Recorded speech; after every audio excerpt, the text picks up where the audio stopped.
ఓరుగల్లు కవులకు పుట్టినిల్లు. హైదరాబాద్ రవీంద్ర భారతి తరహాలో వరంగల్లో కాళోజీ కళాక్షేత్రాన్ని సీఎం రేవంత్ రెడ్డి ప్రారంభించారు. అయితే దీనిపై వరంగల్ జిల్లా కాకతీయ అర్బన్ డెవలప్మెంట్ అథారిటీ కూడా చైర్మన్ వెంకట్రామిరెడ్డి స్పందించారు. ఈ కాళోజీ కళాక్షేత్రాన్ని ప్రారంభించడంపై వరంగల్ జిల్లా కవులు, కళాకారులు సంతోషాన్ని వ్యక్తం చేస్తున్నారన్నారు. వరంగల్ నగరాభివృద్ధికి కాంగ్రెస్ తప్పకుండా పాటుపడుతుందన్నారు. గత ప్రభుత్వ హయాంలో పెండింగ్ లో ఉన్న పనులకు మాస్టర్ ప్లాన్ సిద్ధం చేశామన్నారు. దీంతో హైదరాబాద్ తరహాలోనే వరంగల్ అభివృద్ధి చెందుతుందని చెప్పారు. ఇక ఇదే అంశంపై మరిన్ని వివరాలు కూడా చైర్మన్ వెంకట్రామిరెడ్డిని స్వయంగా అడిగి తెలుసుకునేందుకు మా వరంగల్ ప్రతినిధి Salman face to face. Congress party ఎన్నికల్లో ఇచ్చిన హామీలను అధికారంలోకి వచ్చిన తర్వాత ఒక్కొక్క పని పూర్తి చేసుకొని అధికారంలోకి వచ్చిన తర్వాత అన్ని పనులు పూర్తి చేసుకున్నారు. మనం వరంగల్ జిల్లాకు సంబంధించి కాళోజీ కళాక్షేత్రం, కవులకు పుట్టినిల్లు ఓరుగల్లు, దానికి సంబంధించి కాళోజీ కళాక్షేత్రం ఆ యొక్క పనులు పూర్తి చేసుకొని ప్రజాపాలన విజయోత్సవ సభను వరంగల్లో నిర్వహించారు. దానికి సంబంధించి మొత్తం దిగ్విజయంగా ఈ యొక్క సభను మాత్రం జరిగింది. స్థానిక సంస్థల ఎన్నికల్లో కూడా సీఎం రేవంత్ రెడ్డి ఆధ్వర్యంలో స్థానిక సంస్థల ఎన్నికల్లో కాంగ్రెస్ పార్టీ విజయడంక భోగించేందుకు ఈ యొక్క ఓరుగల్లు ఒక పునాదిగా నిలబడదని చెప్పవచ్చు. దానికి సంబంధించి కాళోజీ కళాక్షేత్రం గత ప్రభుత్వం 10 సంవత్సరాల నుంచి దాన్ని ప్రారంభించక ఆ యొక్క ఎక్కడ పనులు అక్కడనే దాన్ని పట్టించుకోకుండా అధికార పార్టీకి చెందిన ఇది గతంలో అధికార పార్టీలో ఉన్న బీఆర్ఎస్ పార్టీ కార్యాలయాలు మాత్రం పూర్తి చేసుకుంది. కానీ ఇది కాళోజీ కళాక్షేత్రాన్ని మాత్రం విస్మరించిందని అనేక ఆరోపణలు మాత్రం ఉన్నాయి. కాంగ్రెస్ పార్టీ అధికారంలోకి వచ్చిన 10 నెలల్లో ఆ యొక్క పనులు పూర్తి చేసుకున్నారు. ఇటీవలనే దాన్ని కాళోజీ కళాక్షేత్రం సీఎం రేవంత్ రెడ్డి ఆధ్వర్యంలో ప్రారంభించారు. దానికి సంబంధించిన మరిన్ని విషయాలు కూడా చైర్మన్ ఇనగాల వెంకటరామరెడ్డి గారు ఉన్నారు, తనతో మరిన్ని తెలుసుకుందాం. సార్ చెప్పండి, కాళోజీ కళాక్షేత్రం ఆ యొక్క కుడా పరిధిలో దాన్ని దిగ్విజయంగా ముగించుకొని ప్రారంభించారు. దీనికి సంబంధించిన విషయాలు ఏంటి? అందరూ చూస్తుండ్రు, గత 10 ఏళ్ళుగా దాన్ని మూలకు పడేసిన కాళోజీ కళాక్షేత్రాన్ని జూన్లో సీఎం గారు వరంగల్కి వచ్చినప్పుడు 100% సెప్టెంబర్కి రెడీ కావాలి, సెప్టెంబర్ 9 తారీఖు అని మాకు టార్గెట్ ఇచ్చిండ్రు. ఆ టార్గెట్ ప్రకారము వాళ్ళు డబ్బులు కూడా ఆ రోజు 45 కోట్లు ఇచ్చిండ్రు. తర్వాత కూడాకి వెళ్ళి 30 కోట్లు పెట్టి 75 కోట్లు మేము స్పెండ్ చేసాము. టీఆర్ఎస్ వాళ్ళు ఏం చేసిందంటే అప్పుడు కేసీఆర్ గారు వచ్చి ఇక్కడ కూర్చొని ఇనాగ్రేషన్ శంకుస్థాపన చేసినప్పుడు 20 కోట్లు ఏదో టూరిజం డిపార్ట్మెంట్కి ఇస్తే వాళ్ళతో అయితలేదని చెప్పి మేము ట్రాన్స్ఫర్ చేసుకొని కూడా పరిధిలో దాన్ని కంప్లీట్ చేసి ఈరోజు ప్రజలకు అందించినాం. చాలా మంచి కళాక్షేత్రం అది, ఎందుకంటే తెలంగాణలో కాదు సౌత్ ఇండియాలో నెంబర్ 1 అది. దీనికి ఇప్పుడు ఏంటంటే ప్రజలకు ఏంటంటే యూజ్ చేసుకున్నానికి మేము ఏం చెప్తున్నాము, ఏదో గవర్నమెంట్ కాలేజ్, గవర్నమెంట్ స్కూల్లో పిల్లలకు వారికి ఏదో కల్చరల్ డేస్ కానీ అన్నిటికీ వాడుకోండి. ఇది మీది, మీ క్షేత్రం, ఇది మాన్యుమెంట్, ఇది కాపాడుకోండి. ఎందుకంటే ఇట్లాంటిది మళ్ళీ లైఫ్ టైంలో రాదు. సో దీన్ని మనం ఏ విధంగా కాపాడుకొని ముందుకు పోవాలో తెలుసు. ఇక బీఆర్ఎస్ వాళ్ళు కథలు చెప్తారు, మేము చేసినామని.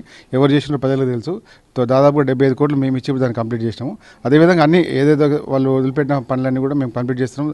దాని అర్థం ఏంటంటే వాళ్ళే వదిలిపెట్టి మేము చేస్తున్నాం కాదు, ప్రజల కోసం అయితే వసతులు అవన్నీ చేయడానికి మేము ప్రయత్నం చేస్తున్నాం. మాది వేరే ఉంటుంది. ఇప్పుడు అండర్గ్రౌండ్ డ్రైనేజే కానీ మాస్టర్ ప్లానే కానీ అవన్నీ మేము చేసినాయి. ఇప్పుడు సో ఇన్నరింగ్ రోడ్ కంప్లీషన్, ఇప్పుడు అంత రైతులు ఇక్కడే ఉన్నారు. దాదాపుగా 5 ఏళ్ళకి వెళ్ళి ఆఫీసులు తిరిగి వాళ్ళు కాళ్ళు చెప్పులన్నీ రీపోయినాయి. కానీ మేము వచ్చిన తర్వాత దాన్ని టేకప్ చేసుకొని దాని అవార్డ్స్ అని రెడీ చేసుకొని ఇప్పుడు ఈరోజు అన్ని గ్రామస్తులు కూడా అందరూ హ్యాపీగా ఉన్నారు. చాలా సంతోషము. ఆ రోడ్ కంప్లీట్ అయితే వరంగల్ కూడా చాలా అభివృద్ధి చెందుతుంది. సార్, కాకతీయులకు పుట్టినిల్లు ఓరుగల్లు, అనేక శిల్ప సంపద కానీ కళా సంపద కానీ దానికి వరంగల్కు ఒక ప్రత్యేకత ఉంది.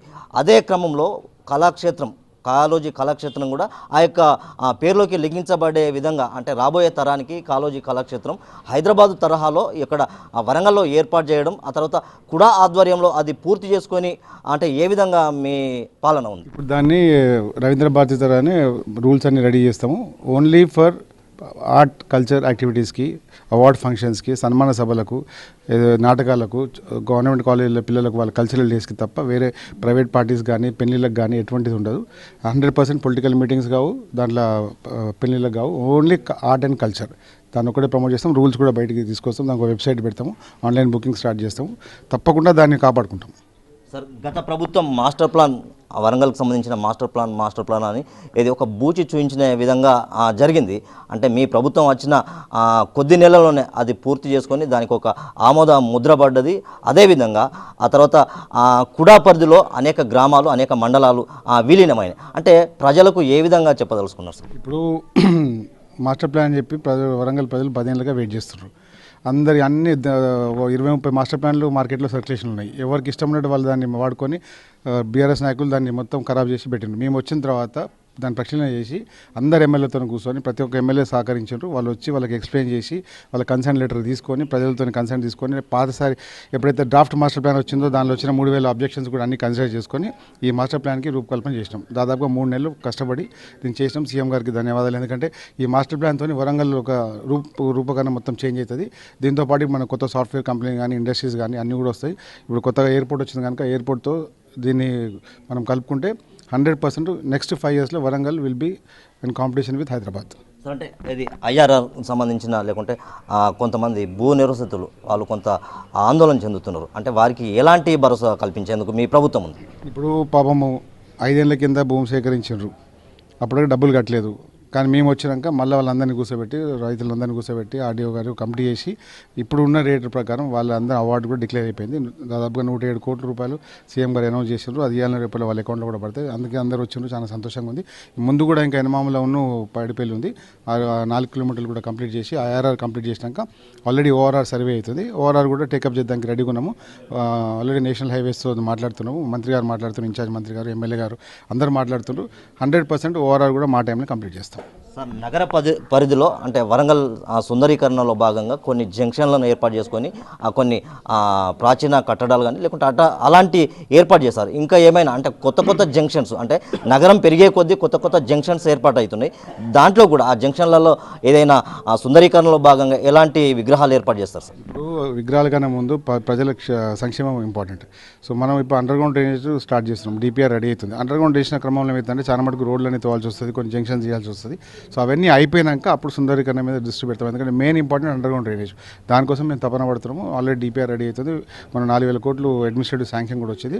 ఆ ప్రాజెక్ట్ అనేది కంప్లీట్ అయినాక సుందరీకరణ మీద కాన్సన్ట్రేషన్ చేయాలి. ఇప్పుడున్న వాటిని మెయింటైన్ చేస్తాము. ఎందుకంటే రోడ్లు డిగ్ చేసినప్పుడు మళ్ళీ అవన్నీ డబ్బులని వేస్ట్ అయ్యాయి కనుక ప్రజల సొమ్ము డబ్బు వేస్ట్ చేయొద్దు. మాకు అటువంటి మాది ప్రజల పాలన, ప్రజల గవర్నమెంట్, ప్రజలకు ఏది అవసరం ఉందో ఫస్ట్ ఉందో అది చేస్తాము. సుందరీకరణ చేస్తే వచ్చేది లాభం వేరు ఉంటుంది. కానీ అది మళ్ళీ డబ్బులు ఖర్చు పెట్టే వాళ్ళు ఒకసారి రోడ్ వైడింగ్ అంతా అయిపోయినాక, డ్రైనేజ్ వర్క్లు అంతా అయిపోయినాక అప్పుడు మళ్ళీ సుందరీకరణ మొదలు పెడతాం.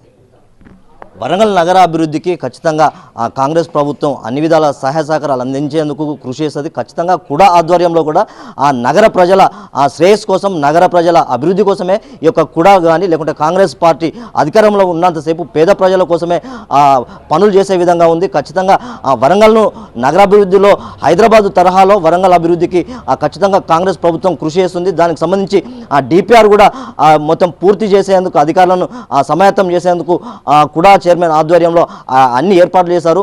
సీఎం రేవంత్ రెడ్డి కూడా వరంగల్ మీద ప్రత్యేక దృష్టి ఏర్పాటు చేసి పేద ప్రజల కోసం, రైతుల కోసం అనేక సంక్షేమ పథకాలు తీసుకొచ్చేందుకు మాత్రం సిద్ధంగా ఉందని చెప్తున్నారు. వీడియో జర్నలిస్ట్ సంజితో సాల్మాన్, ఆదా న్యూస్, వరంగల్.